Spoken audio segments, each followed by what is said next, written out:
হুর মানে কি? যে সমস্ত নারীকে আল্লাহ তাআলা জান্নাতে সৃষ্টি করেছেন তাদেরকে বলা হয় হুর। জান্নাতের রমণীদের আল্লাহ তাআলা জান্নাতি পুরুষদের জন্য উপহার হিসেবে রেখেছেন। আল্লাহ তাআলা তাদেরকে জান্নাত প্রাপ্ত পুরুষদের সাথে বিয়ে দেবেন, ফলে তারা স্বামী স্ত্রী হিসেবে চিরকালের জন্য জান্নাতে বসবাস করতে থাকবে।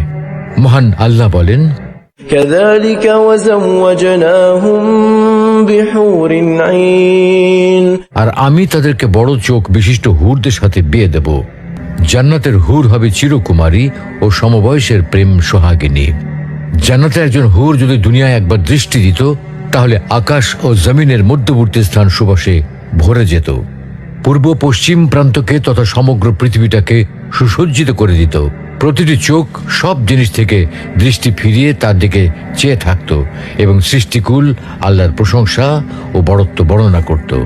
জান্নাতি পুরুষেরা যখনই তাদের দিকে তাকাবে, আনন্দে মন ভরে যাবে। যখন কথা বলবে, ছন্দময় মিষ্টি কথা দ্বারা হৃদয় ভরে দেবে। জান্নাতের রুম সমূহে যখন তারা ঘোরাফেরা করবে, তখন তাদের আলোতে রুমগুলো আলোময় হয়ে যাবে। জান্নাতের অধিবাসী নারী পুরুষগণ হবে একই বয়সের পরিপূর্ণ যুবক যুবতী। জান্নাতের হুর যখন তার স্বামীর চেহারার দিকে তাকাবে, তখন তার হাসিতে জান্নাত আলোময় হয়ে উঠবে। যখন তারা স্বামীর সঙ্গে কথা বলবে, তখন কতই না সুন্দর হবে সেই কথোপকথন।